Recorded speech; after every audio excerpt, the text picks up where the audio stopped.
It's really good to have you join us again on Capital Markets. Welcome to the program. I'm Temple Ashaju. Now, FX markets liquidity challenge to continue to drag, of course, this time as well in terms of performances that we have. It's another edition, and we know that the Nigerian Stock Exchange this week held its annual market recap and outlook briefing, which saw the presentation coming from the Chief Executive of the Nigerian Stock Exchange, that is Mr. Oscar Onyema. Now, he attributed the weak sentiment in the 2016 year that just ended to low FX liquidity and FX rate divergence. The exchange also goes ahead to explain that investor sentiment waned and impacted capital inflows and weakened participation of foreign portfolio investors. Now, according to data as well from the NSE, total amount of transactions from foreign portfolio investments in the period under review, that's from January to November 2016, totaled 473.5 billion naira, down 51.4% from 973.7 billion naira in 2015.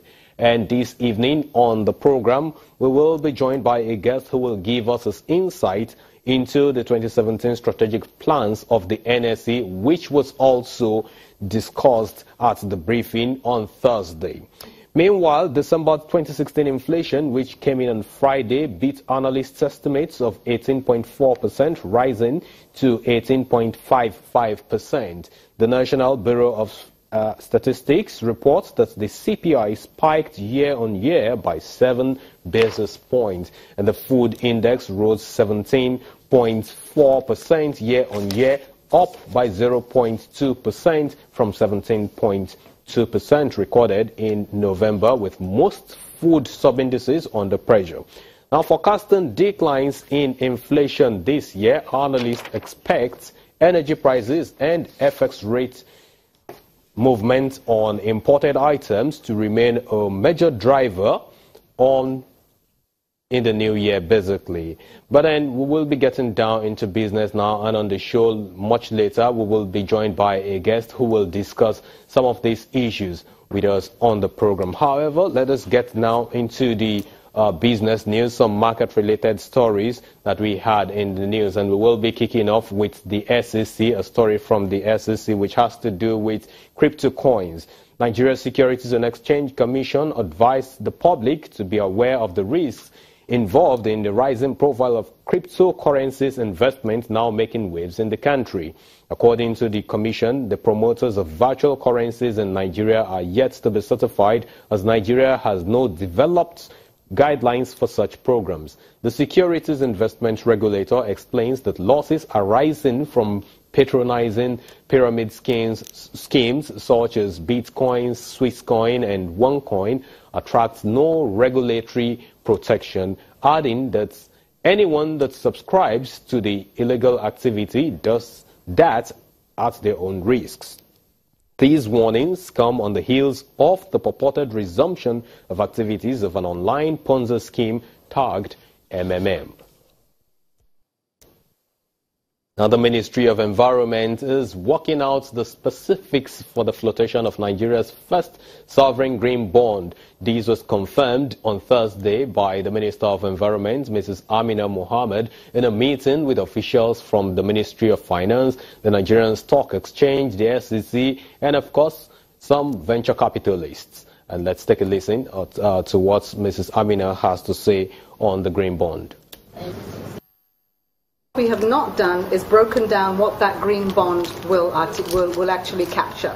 And we haven't done that because we haven't got right down to the details of what is required for what in terms of sums. So budget is not your problem. That's ours and the line items there, and this will be there. The real problem we have is that the agencies and ministries and departments have to come up with the specifics. And in some cases, they're not yet completely engaged with that. I really appreciate what you said about the support infrastructure. Buses are not it. That's the very end, and that's sort of like the icing on the cake. But the cake's got to be there. And that really is about that external line that we can take away, but the supporting structure. And the supporting structure doesn't just, allow citizens to use the buses and make life easier for them, it also puts an awful lot of other income on the side of it. And I think that we have to see what that generates as well, and that's good for us. It'll give us more jobs that are not, calculated in this as we should do. We'll calculate emissions and we'll see what's green, but actually this should create jobs, and that's what we want to add to this as well. I have to facilitate and leverage what I can get in other sectors, and this is what the Green Bond is about, that we certify but we also facilitate and try to bring all the different parts together. And I hope that this, as we said, this is our first step, and if we do it well, then we really can reach, all sorts of ambitions throughout the country, and that's really what we want to do. I want to get to the dates, so there's urgency, but I'm not in a hurry to fail. So I really just need, for us, those around the table who've got to do this, to get into that mode. Granularity, yes, and we are, pushing that to the templates that we have and the questions that we ask. And I think that returns, quite frankly, there will be some returns. The government's going to have to pick up the bill in most cases, because we need to have the hook. Once we get that and we get into that mode and the market's moving with it, then we can begin to see returns. So I think we're on track, but we have to fast track. It has so many spin-offs, and I think good news does get investments coming behind it, and if we just keep pulling ourselves down, it's not going to work. So thank you for reminding us that we should stay with the ambition. Mrs. Amina Mohammed, the Minister of Environment. But then again, as part of the nation's readiness for the sovereign green bond, the Nigerian Stock Exchange has a key role to play. The Executive Director for Markets Development, Mr. Haruna Jallo Waziri, who explains how the idea was birthed, says the NSE role in the green bond lies in the custody of its secondary markets. For the first time, we're going to have money allocated that when it comes back is going to serve two purposes. One, save our environment. Two, satisfy the objective of what the project would be. For me, it's a double whammy, and nobody can argue with that. If you look at the process leading up to where we are today, it resulted from us asking the Federal Ministry of Environment's minister to come to the stock exchange and close the market. So in making sure, again, that there is relevance in what we do on a daily basis, we gave her a proposal on how we think a green bond can be established in Nigeria. And understanding that she's a fast, quick, executor of, things that she says she will do, the partnership is where we are here today. However, the stock exchange is a market. And as a market, typically when you issue those instruments, you need to go and list it so that it can be traded on a secondary market. So the role of the stock exchange is not just originating the idea around the green bond, but also provide the platform for secondary markets when it's listed subsequently. Now, you can have discussions like this going on without the presence of issuers at the meeting on the sovereign green bond, which takes a look at the readiness of the Nigerian venture capitalist.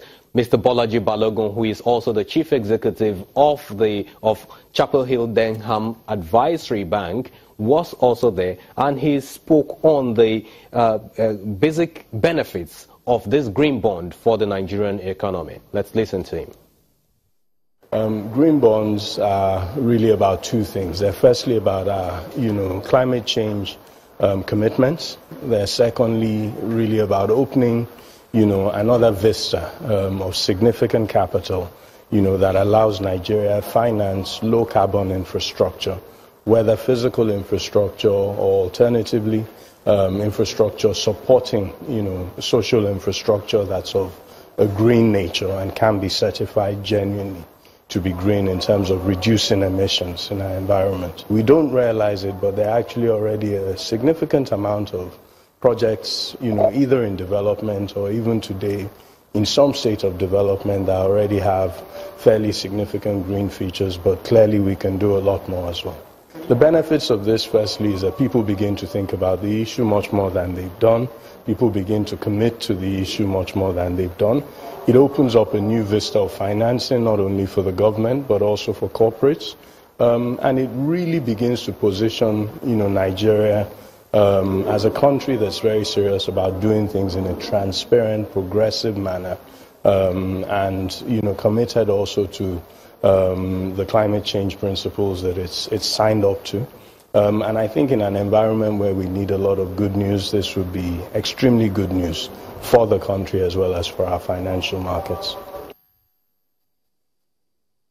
And that's it on the green bonds aspect of our program this evening. Let's move over to the markets, where we seem to be seeing the first positive gain on weekly basis in this year 2017. We'll begin with the NASD OTC, where the USI came in at 622.12, up 0.58%, and the market capitalization settled at 421.01 billion naira. CSCS and Afriland as well as NDEP were the top trades for the week. Let's go to the FMDQ OTC, where we'll see bearish sentiment still dominating that market.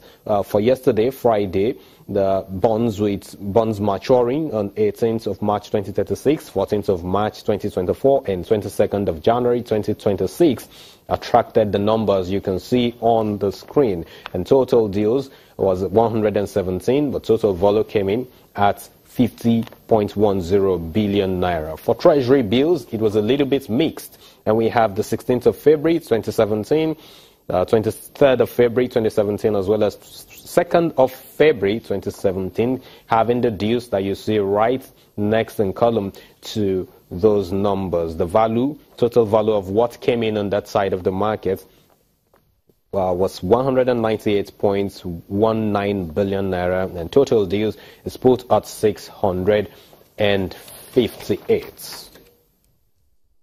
For the NSE, the equity markets, the all-share index and market capitalization appreciated 0.28% to close the week at 26,325.93 and 9.058 trillion naira respectively. 31 equities gained in price, higher than 18 stocks recorded for the previous week, while 34 equities depreciated in price and 110 stocks remained unchanged. A total turnover of 1.11 billion shares worth 9.04 billion naira in 16,482 deals were traded this week by investors. Now we'll take a look at the NSE again. The Nigerian Stock Exchange, like I said earlier, on Thursday, reeled out its strategies for the market in 2017. Top on the radar is the demutualization of the NSE, as well as the attraction of more listings and the introduction of more products. The chief executive, Mr. Oscar Onyema, who made the roadmap known at the media briefing on Thursday, as we said earlier, looked at 2016 and gave us a sense of what 2017 will look like, as well as what will drive performance. Let's listen to what Oscar Onyema said. From the NSE's perspective, we believe there are specific factors that will determine the pace of global economic activity in 2017. These include political developments in the West under the emerging New World Order, as populist sentiments towards nationalism and protectionism and protectionist economic policies take effect on global trade and immigration. 2. Pace of global fiscal and monetary policy implementation. 3. Oil price averaging $55 per barrel as forecasted by the World Bank, following the decision of OPEC to limit output and the subsequent improvement in the outlook for commodity exporters. And 4, continued growth in Asia's largest economies, China, India, Japan, and recovery of other emerging and developing economies, including sub-Saharan Africa. If you look at sub-Saharan Africa specifically, the projection is to grow at 2.9%. This is from an expected growth rate of 1.4% in 2016. The CEO of the Nigerian Stock Exchange, Mr. Oscar Onyema, there. After the break, our guest will join us to x-ray what he spoke about and, of course, the strategies that he has put up for 2017. Stay with us.